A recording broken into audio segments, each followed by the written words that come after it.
नमस्कार, मैं कुलदीप चोपड़ा। आप देख रहे हैं लाइव न्यूज हरियाणा और आज मुलाकात करते हैं एक महान समाज सेवी सुरेश राठी जी से। राठी जी, सबसे पहले लाइव न्यूज हरियाणा में आपका स्वागत है। आप सभी को नमस्कार। शुरू से समाज सेवा करते आ रहे हैं, तो ये जज्बा कहाँ से मिला जी आपको? मुझे ये जज्बा अपने गांव से मिला जी। गांव के बड़े बुजुर्गों से मुझे ये जज्बा मिला और मेरी रुचि गांव में बढ़ी। तो मैंने गांव के जो हमारे बड़े बुजुर्ग थे उनसे एक एक बातें मैं सुनता था, तो मैंने गांव में पूरी रुचि ली और गांव में पूरी रुचि के साथ काम किया। और मैंने अपने गांव के बड़े बुजुर्गों से अपने गांव के इतिहास को सबसे पहले जानने की कोशिश की। तो अपना आदर्श किसको मानते हो सर? मैं इस गांव में आपको जान के हैरानी होगी कि मेरे कई ऐसे बुजुर्ग थे जो शुभचिंतक थे, जिनसे मैं सलाह मशवरा करके पूछता था गांव के बारे में। इनमें एक तो थे गांव के प्रथम सरपंच, जो गांव के पहले सरपंच बने, सेठ बाड़ग्राम। दूसरे एक और ऐसे इंसान थे जो बड़े इतिहास की बातें रखते थे और जिनको अपना अल्लाह उद्दल वीरों की कथाएं सुनाते थे, चंदगी प्रजापति। और एक हमारे यहाँ पर थे,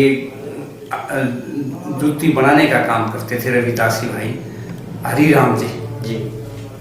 उनके पास भी मैं बैठता था। जोगीराम जी, वो भी यहाँ, और स्वरूप। और इसके अलावा यहाँ के जो मैं बड़े बुजुर्ग हमारे पंडित थे, रामधारी पंडित, उनसे भी मैं लेता था जानकारी।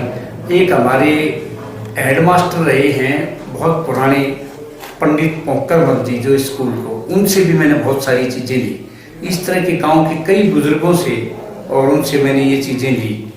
अलग अलग मैं ये चीज़ें गांव के बारे में मेरी बड़ी रुचि होती थी। एक गांव के जो और लक्ष्मण नंबरदार, बदरू नंबरदार, ये जो भी गांव के सरपंच रहे हैं, ये वो लोग हैं जो पूरे गांव के सरपंच रहे हैं। प्यारे लाल जो सरपंच रहे हैं गांव के, उनसे भी मैंने जानकारी गांव के बारे में ली। युवा उम्र में सबसे पहले सरपंच आप बने थे, तो उस टाइम गांव की जनसंख्या कितनी थी? गांव में करीब, जब मैं पंचायत में, गांव में 2 पंचायत थी जी, और गांव में करीब 8 और 9 हज़ार वोट थे पूरे गांव में। तो उस टाइम उम्र क्या थी आपकी जिस टाइम आप सरपंच बने? मैं बिल्कुल 25-26 साल की उम्र की मेरी थी जब मैं 1978 में पंचायत में आया। पंचायत में मैंने पहले शुरुआत करी थी मेंबर सदस्य, पंचायत मेंबर से मैंने चुनाव लड़ा जी। उसके बाद पंचायत की जो मीटिंग हुई तो उसमें सरपंच सस्पेंड हो गया, अमर सिंह सरपंच थे, उसके बाद मुझे सरपंच चुना गया जी, पंचों द्वारा। वो काम किया। उसके बाद मैंने 82 में जी, दूसरी बार पंचायत का सरपंची का चुनाव लड़ा, लेकिन मेरे ही एक साथी रहने वाले सतवीर सिंह, तो उसमें हमारा बड़ा कंपटीशन हुआ और मैं चुनाव हार गया सरपंची का। वो सरपंच बन गए सतवीर सिंह। तो उसमें सतवीर सिंह को ये गलती हुई कि उनको जबरदस्ती जिता दिया चुनाव में, लेकिन सरपंच मैं था। लेकिन उन्होंने माफी मांगी कि ये तो हमने धोखाधड़ी से वो किया है। मैंने कोर्ट में जाके कहा मैं सरपंच नहीं बनूंगा और मैंने वो सरपंची का पद छोड़ दिया 82 का। उसके बाद मैं उसी दौरान में 82 में ही मैं मेंबर मार्केट कमेटी का बना और उनका इलेक्शन हुआ तो मैं चेयरमैन बन गया मार्केट कमेटी का 82 में, 82। तो उसके बाद फिर दोबारा इलेक्शन लड़ा? दोबारा मैं फिर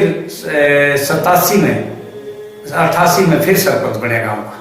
तो कितने साल सरपंची की आपने? मैं 10 साल पंचायत में सरपंच रहा और 5 साल चेयरमैन रहा। 15 साल मेरा इसमें वो रहा। 5 साल में यहाँ गांव के कोऑपरेटिव बैंक का भी चेयरमैन रहा।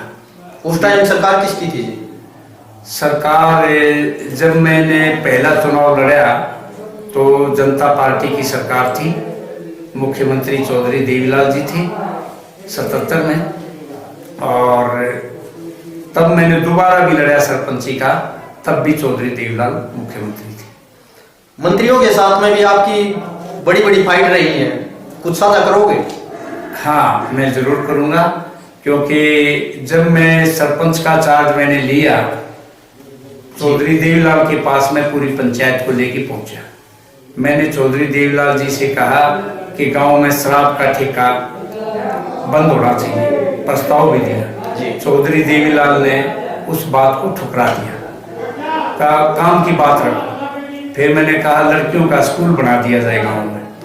चौधरी देवीलाल ने मना कर, मैं कॉलेज बना दिया जाए बच्चों का, वो भी मना कर दिया। उस टाइम के विधायक थे फरमाना गांव से हमारे रसूलपुरा, उन पर हमने दबाव डाला, कहने लगे नहीं मान रहे चौधरी देवीलाल। हमने कहा हमारे पास दूसरा तरीका है। मैं फिर पंचायत को लेके कुछ लोगों को लेके मिला, तो जिसमें हमने कुछ आदमियों को इकट्ठा किया, जिसमें सड़क वाली भेड़ी के थे, हमारे पंडित जी थे, बहुत मजबूत आदमी थे।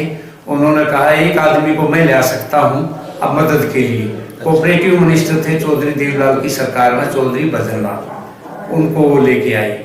और एक हमारे बीजेपी की इसके जनसंघ के होते थे नेता डॉक्टर मैन के, वो कहने लगे मैं मंगल सेन जी को ले आऊंगा। वो मंगल सेन को ले आए हमारी मदद में। इसी गांव के एक और थे मंत्री बलवंत राय ताई, वित्त मंत्री थे चौधरी देवीलाल की सरकार में, वो इसी गांव के थे निनाना के। तो वहाँ के मैन के सेठों ने कहा उनको हम लेके आएंगे, उनको भी ले आए। एक और थे चौधरी देवीलाल की सरकार में मेहर सिंह राठी, वो भी IPM थे, उनको हमने कहा हम लेके आएंगे।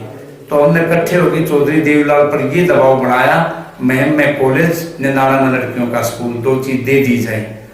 चौधरी देवीलाल ने कहा अगर, और शराब का ठेका बंद कर दिया जाए। चौधरी देवीलाल ने कहा अगर तुम्हारी तीनों बात अगर मैं ना मानूं तो क्या कर दोगे। उनमें बड़े बुजुर्ग भी थे, वो तो चुप हो गए। उसमें मैंने कहा नहीं तो हम सरकार तोड़ देंगे। तो चौधरी देवीलाल ने कहा भाग जाइए यहाँ से, आए सरकार तोड़ने वाली, चले जाओ यहाँ से, कर लेना जो कुछ करना, कैसे करोगे। इसके बावजूद हमें पता भी नहीं था ऐसी घटना हो जाएगी। ठीक 3 महीने बाद चौधरी देवीलाल की सरकार टूटी, और सरकार टूटने के बाद मुख्यमंत्री चौधरी भजनलाल जी बन गए। तो जो गांव में स्कूल बना वो फिर कब बना? चौधरी भजनलाल ने मुख्यमंत्री बनते ही 2 घोषणाएं करी जी कि महम में कॉलेज बनेगा और निनाना में लड़कियों का हाई स्कूल बनेगा। और उसके लिए हमने नौजवानों ने इकट्ठा होकर और लड़कियों का स्कूल कराया। तो उस टाइम पे भजनलाल की सरकार में शिक्षा मंत्री बने देशराज कंबोज जी यहाँ गाँव में आए। लड़कियों का स्कूल तो हमने उद्घाटन कर लिया, लेकिन लड़कियां नहीं मिली हमें स्कूल के लिए पढ़ने के लिए। और भजनलाल को ये कहना पड़े इस गाँव के ऐसे वीर बहादुरों के आगे मैं झुकता हूँ, जिन्होंने बड़ी बहादुरी से छीना है और लिया है, और कॉलेज की भी मंजूरी दे दी। और कॉलेज हमने कहा हम कॉलेज सरकार के दिन इस पे नहीं होना, जब महम 24 का कॉलेज बनाएंगे। तो भजनलाल ने ग्रांट की घोषणा की, कॉलेज भी हमने बनाया, लोगों ने चंदा करके महम के लोगों ने। राजनीतिक मुद्दे उठाते हो, कभी जाति धर्म का भी सामना होता है? मैं जातियों के बिल्कुल खिलाफ रहा हूँ। जाति धर्म इन चीज़ों से मैं ऊपर उठ के बात करता हूँ। और आपको मैं ये एक रिकॉर्ड बताऊंगा, आप सुन के हैरान हो जाओगे मेरी कहानी को जी। क्योंकि चौधरी देवीलाल मेरे खिलाफ बहुत ज़्यादा भर दिए गए थे जी। और मैंने सरपंची का चुनाव नहीं लड़ना था, लेकिन चौधरी देवीलाल ने एक जलसा किया इस गांव में और ये कहा क्योंकि मैंने कुछ ऐसी एक चीज हुई थी, मैं कारीबाग 24 पंचायत का प्रधान बन गया। सूरज सिंह 24 पंचायत के प्रधान थे। तो जब वो पंचायत चल रही थी तो उसमें चौधरी देवीलाल मुख्यमंत्री एंट्री कर गए, एकदम अचानक आ गए। मैं कारीबाग था, मैंने सूरज सिंह से प्रश्न किया क्या चौधरी देवीलाल को आपने बुलाया है? सूरज सिंह कहने लगे मैंने तो नहीं बुलाया। मैंने कहा चौधरी देवीलाल जी ऐसे हमारी पंचायत में कैसे आए? सूरज सिंह ने उठ के चौधरी देवीलाल से प्रश्न किया, चौधरी साहब आपको हमारी पंचायत में ऐसे नहीं आना चाहिए, जब हम आपकी सरकार में नहीं जाते तो आप हमारी पंचायत में क्यों आते? चौधरी सूरज सिंह ने जबरदस्त पंचायत के अंदर ये बात कही। तो वहां समझा दिया गया, कुछ लोग ऐसे बैठे थे जिन्होंने कह दिया जी ये बात सुरेश राठी ने कुआई है सूरज सिंह से। तो उसने कहा चलो इस पंचायती को भी मैं देख लूंगा।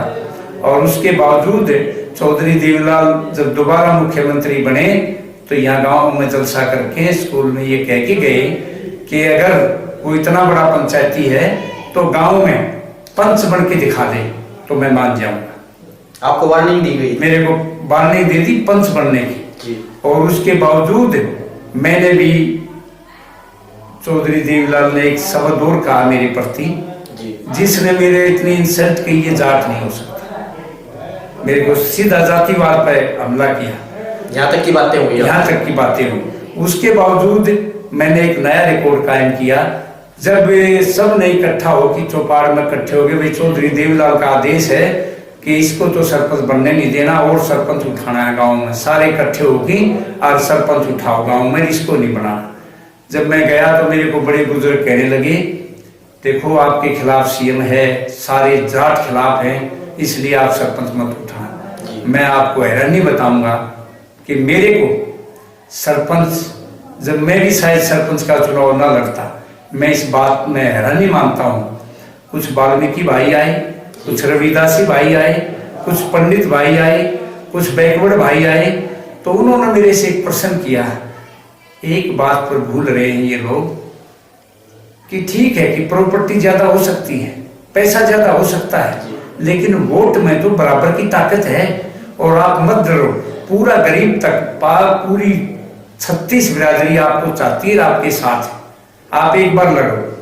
तो मैंने उसी चौपाड़ में खड़ा होकर ये कह दिया, चौधरी देवीलाल मेरे को जाट ही नहीं मानते, तो मैं चौधरी देवीलाल को एक जवाब देता हूँ, इस गांव से मैं जहाँ चुनाव लड़ रहा हूँ, चौधरी देवीलाल को चैलेंज करता हूँ कि किसी गांव की इस पंचायत में किसी को जाट भी पंच नहीं बनने दूंगा, जाट को पंच नहीं बनने दूंगा।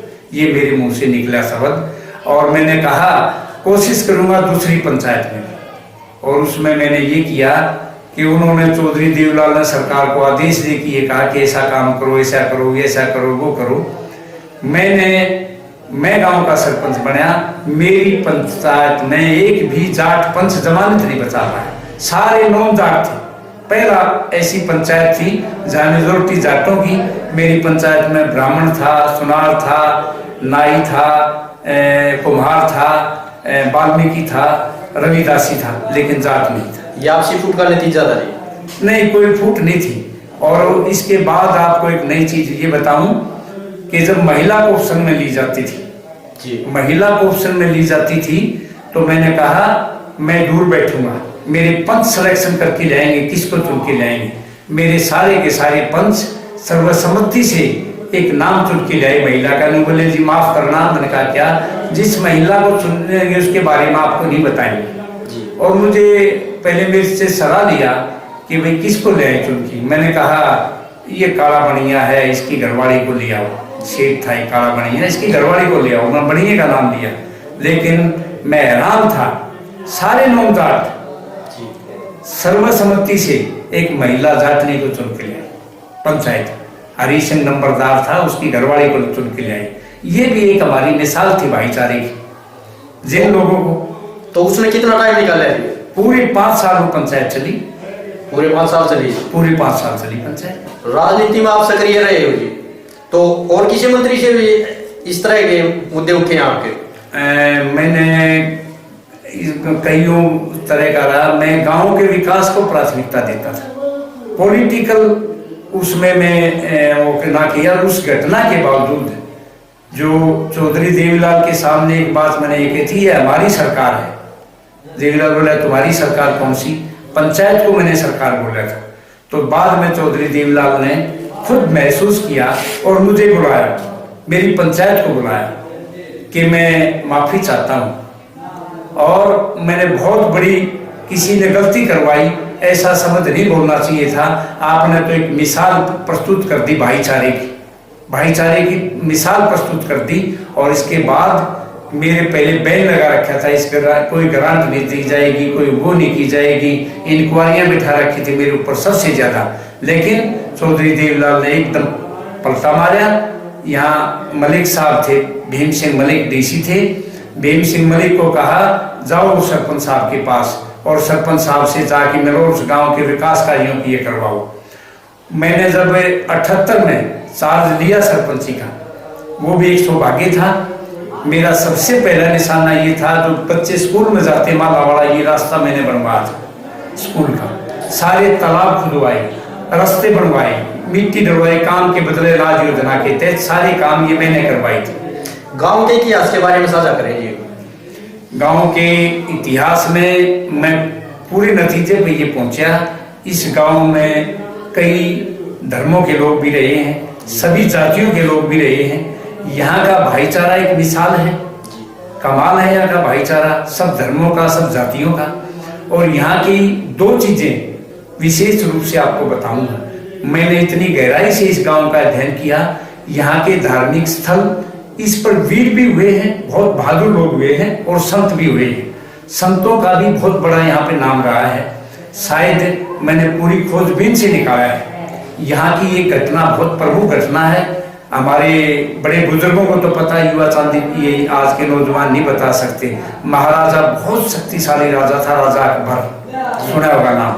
अकबर ने भी आके इसी गांव में शीश झुकाया था, अपना मत्था टेका था। वो जगह आज भी है, उस जगह का स्थान है धनु भगत, एक जगह है, वहां पर अकबर ने अपना शीश झुकाया था। कैसे झुकाया था कि यहाँ का एक आदमी भगत था, माता का, माता की भक्ति करता था, उसका नाम था धनु भगत, और वो अपने माता की भक्ति में लीन था, भक्ति पे जाता रहता था।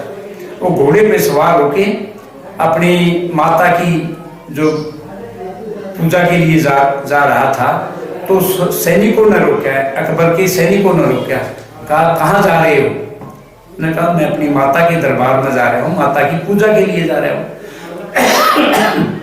ये कहते ही सैनिक भड़क गए, मुसलमान सैनिक थे, उन्होंने भड़क गए और धनु भगत को रोके और उसके घोड़े को तलवार मार के घोड़े की गर्दन को उतार दिया।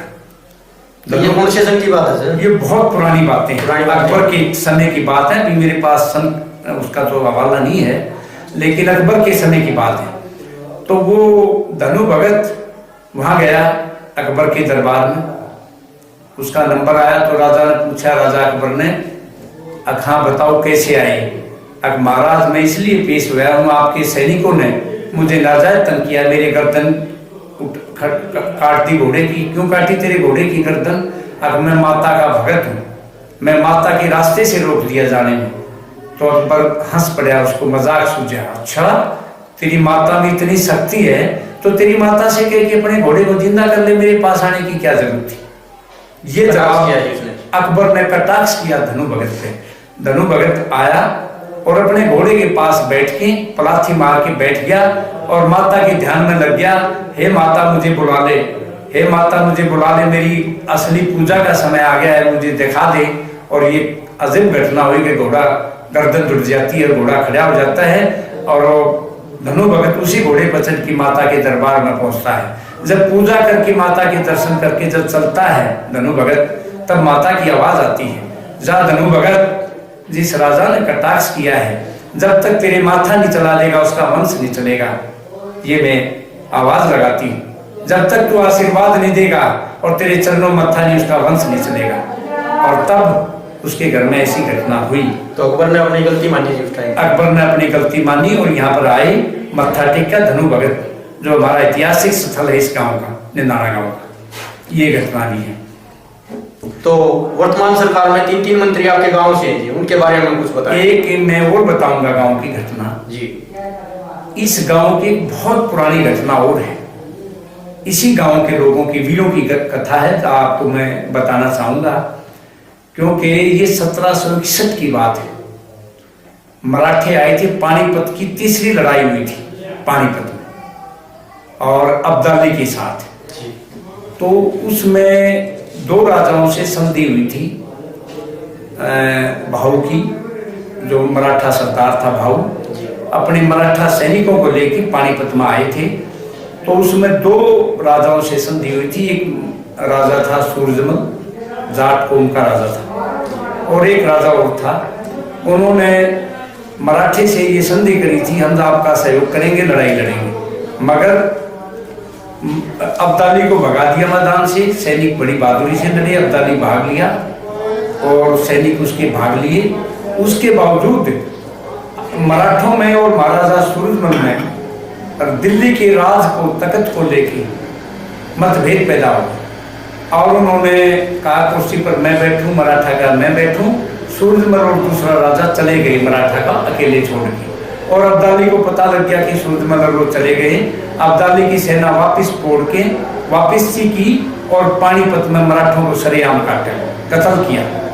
जब मराठे काटे जा रहे थे, मराठों में ये परंपरा थी कि अपनी बहन बेटियों को, बहुओं को साथ लेके आते थे युद्ध के मैदान में। तो जब वो सारे मराठे काट दिए, लोग लुहान हो गया, बहुत बुरा हाल हो गया पानीपत में। तो उस दौरान में एक निनाना गांव का योद्धा था जो सूरजमल का कमांडर था, जनरल के बाद सेकंड पोजीशन उसकी थी।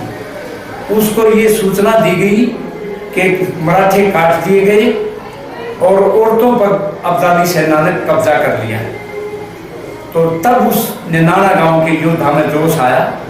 वो कहने लगा हमारे पूर्वजों की धरती वीर भूमि धरती है, और निनाना में एक चीज हुई है कि हम किसी बहू बेटी का अपमान सहन नहीं कर सकते, ना उसकी बेइज्जती सहन सकते, ना उसको मरते हुए देख सकते। और उसने सैनिकों को इकट्ठा किया और अकेले लड़ाई लड़ने के लिए अब्दाली से चला गया। जैसे वो अब्दाली के साथ जोर शोर से लड़ा, अब्दाली को भी पसीना हुए, फिर अब्दाली के सैनिक कटने शुरू हो गए। इधर महाराजा सूरजमल को सूचना दी कि जी एक हमारा जनरल विद्रोह कर गया है, अब्दाली से मैदान में लड़ने चला गया है, वो लड़ रहा है। सूरजमल ने कहा उसको सजाए मौत, और उसको पकड़ के लाओ, उसको सजा मौत दी जाएगी। लेकिन अब्दाली ने कहा उससे, अरे भैया तू ये तो बता दे तेरी मांग क्या है, तू क्या चाहता है। तब उसने ये कहा, उसने नाने वाले योद्धा ने, ना मुझे राज, ना मुझे ताज चाहिए, ना मुझे तख्त चाहिए, ना मुझे ताज चाहिए, मुझे हर बेटी की लाज चाहिए, बहू बेटी की लाज चाहिए। वो निनाना के योद्धा ने ये बात रखी और अब्दाली ने हाथ जोड़ की उसी समय कहा सभी सैनिकों को कि एक एक मराठा औरत इनके हवाले कर दो। वो सारी मराठा औरतें उस बहादुर योद्धा के हवाले कर दी। अब उस योद्धा ने देखा मैं क्या करूं, इन महिलाओं को कहाँ ले जाऊं। उसको कोई रास्ता ना हुआ तो निनाना गांव में आया, उन सारी महिलाओं को लेके और गांव को इकट्ठा किया, मैं इनको बचा के ले आया। इसको सारा गांव खुश हो गया और उस गांव वालों ने मराठा औरतों को सम्मान के साथ रखा और सबको पूरी उसमें करके, और उसके बाद मराठाओं को छोड़ने के लिए गांव में औरतों को मराठों के बीच में महाराष्ट्र पहुंचा। उसके बाद मराठा सरदारों ने नारा लगाया वीर भूमि निनाना। आज इतिहास में लिखा हुआ है वीर भूमि निनाना, निनाना को वीर भूमि माना गया है। इसके बावजूद मराठों ने एक परंपरा चलाई, हर साल महाराष्ट्र से औरतें इस गांव में आती थी, पूजन करती थी, यहाँ के नौजवानों को तिलक लगाती थी, भोजन करके खिलाती थी और जब जाती थी। लगातार योजनाएं इस गांव में चलती रही है। ये इस गांव की बहादुरी का एक ये मिसाल है। एक और मैं बहादुरी का मिसाल इस गांव का बताता हूँ आपको भी पता होगा, पाठ्यक्रम में भी आया है पढ़ाई की। शेर से भिड़ंत, शेर आ गया था यहाँ पे, गांव के गांव खाली हो गए थे, बहुत सारे गांव खाली हो गए और वो शेर इधर घूमते हुए फरमाना की तरफ गया तो कहा अभी फरमाना गांव भी पूरा इकट्ठा हो गया।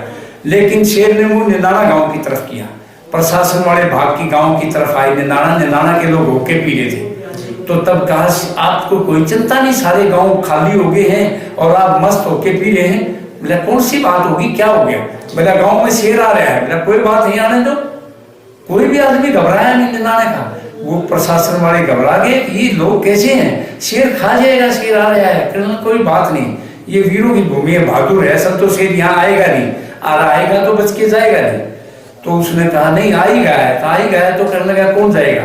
केवल 3 आदमी गांव के शेर की तरफ चले, शेर की तरफ। हाँ, एक जिसको सुरजीत उर्फ शोका भंगी वाल्मीकि, एक मुंशी दुहार, एक बनवारी नेहरा। 3 आदमी गांव में चले। हाँ 3 गए और ये हुआ जाके उसने कहा मुंशी ने, अरे ये कोई बात है। उसने जाके शेर से गप्पे भर ली। अच्छा जी। और शेर उसको ऊपर कभी तले, जब वो खतरे में आ गया बनवारी भागया उसकी तरफ, बनवारी को शेर ने फाड़ लिया, उसका शरीर फाड़ दिया बनवारी का। जब मुंशी कहा खतरे में तो मुंशी ने शेर के मुंह में हाथ दे दिया। मुंशी ने दिलेरी शेर से रोक करके वो मुंह दे दिया, उसके मुंह में हाथ दे दिया।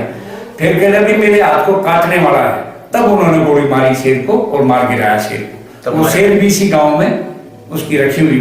उसके बाद सौंपा नहीं प्रशासन को। एक मैं आपको इस गांव की ये बहादुरी की मिसाल सुनाता हूँ, एक मिसाल आपको और सुनाता हूँ इस गांव की बहादुरी की। एक हमारे बहुत बड़े सांगी हुए हैं पंडित मांगेराम शर्मा, उनका गांव हुआ है सोनीपत जिले में।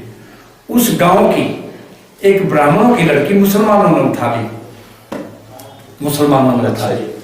और जब वो उठा ली तो 60 गांव सोनीपत के इकट्ठे हुए, उसके बावजूद वो छुटा नहीं पाई। फिर 80 गांव की पंचायत हुई, 4 बार पंचायत हुई, फिर भी नहीं छुटा पाई, उन मुसलमानों से डरते रहे। तब एक आदमी था, उसका नाम था भगत फूल सिंह, पटवारी होता था किसी जमाने में, फिर वो भगत हो गया था। उसने कहा अरे शर्म की बात है, 80 गांव की पंचायत बैठी है, एक हिंदू लड़की को छुटा नहीं सकते, शर्म की बात है, डूब मरने की बात है। मैं एक बहादुर गांव के पास जाऊंगा, और जब मैं जाके देखना, उनके हाथ देखना, तब वो आदमी फरवाना गांव में आया। आचार्य थे हमारे फरवाना के, एक लाड़ी थे, कन्हैया लाड़ी, और 4 फरवाना के आदमियों को लेके निंदाना पहुंचे। निंदाना आया तो लोग होके पी गए थे, कहने लगे आओ आओ, भगत फूल सिंह आए, बैठो खाना खाओ। बोला ना खाना खाऊं ना चाय पीऊं। क्यों? एक मुसलमानों ने लड़की को कब्जा कर रखा है, देते नहीं, हमारी 5 बार पंचायत होगी, उसी के लिए गांव के पास आया। तो हंस के बोले गांव वाले ये भी कोई बड़ी बात है, बैठो आप खाना खाओ चाय पियो, हम 2 आदमियों को भेज रहे हैं, अभी सूर्य निकलने से पहले वो लड़की यहीं आ जाएगी और हम सौंप देंगे, दिन छिपने से पहले लड़की मिल जाएगी। भगत फूल सिंह की तरफ वो फरमाना वाले बोले ये सही फैसला है निंदाने वालों का, हमारा निंदाना बहादुरों का गांव है, साथ में फरमाना चलता है। पर निंदाना वालों ने कहा जब निंदाने की बस की नहीं होती तो फरमाना भी साथ दौड़ता है, पहले तो हम ही कोशिश करते हैं, फिर हमारे भाई आ जाते हैं फरमाना वाले। बड़े हंस के बड़ा वो आया लोगों का आपस में प्रेम। उसके बाद 2 आदमियों को भेजा वैसी गांव में, जाके सूचना दे दो, और सूचना दे दी गई कि भाई दिन छिपने से पहले अगर हिंदू लड़की को नहीं रहे तो यहाँ से आदेश जारी कर दो, हर मुस्लिम परिवार की एक लड़की हिंदू परिवार में होगी, ये घोषणा कर दी गई निंदाना गांव में। और सूर्य छिपने से पहले 4 साढ़े 4 बजे दोपहर को आए थे, 4:30 बजे वो लड़की निंदाना गांव में आ गई और निंदाना वालों ने उस गांव को सौंप दी।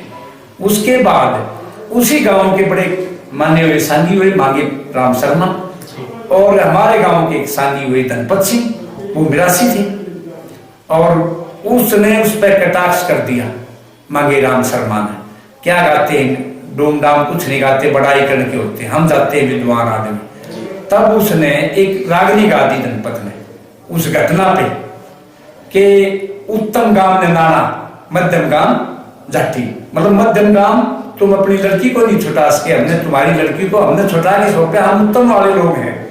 तब मांगे राम शर्मा ने अपनी पगड़ी उतार के और धनपत के पैरों की तरफ रख दिया कि देखो ये छोटी बातें मत उठाओ, आप बड़े दिल के लोग हो, उस निंदाना गांव में जन्म लिया है, बड़े गांव में। तो ऐसी ऐसी वीर गाथाएं इस गांव की हैं, बहुत सारे किस्से इस गांव के हैं। इस गांव की जातियों में बहुत प्रेम रहा है, बड़ा प्यार रहा है, दुख सुख के साथी रहे हैं, बहुत सारी अनेकों ऐसी घटनाएं हैं इस गांव की। निंदाना और फरमाना की कोई मिसाल पेश करोगे? हाँ जी। निंदाना और फरमाना का भाईचारा इतना मजबूत भाईचारा रहा है, जब भी निंदाना ने फरमाना को मैसेज दे दिया, फरमाना यहाँ पर आ जाता है। जब निंदाना फरमाना को मैसेज देता है, वो यहाँ आ जाता है। जैसे उदाहरण के तौर पर कोई भी गतिविधि होती थी तो यहाँ की जो पूरी महम 24 की पंचायत चलती थी। एक उदाहरण के तौर पे आपको मैं बताऊं, ये भी एक बहुत बहादुरी की है, पुराने इतिहास की मुसलमानों का राज था। कलानौर का एक कोड़ा पूजारा बोला जाता था, एक मुसलमान बादशाह बैठता था, कोई भी हिंदू लड़की की शादी होती थी तो वो वहां रुकती थी पहली रात। कलानौर का कोड़ा पूजना, जो पुरानी प्रथा होती थी, हाँ ये होता था। लेकिन उस दौरान में निंदाना फरमाना 2 गांवों ने ऐलान किया था इस इलाके की कोई लड़की कोड़ा नहीं पूजेगी, और उस राजा ने स्वीकार कर रखा था महम 24 के किसी गांव की लड़की कलानौर का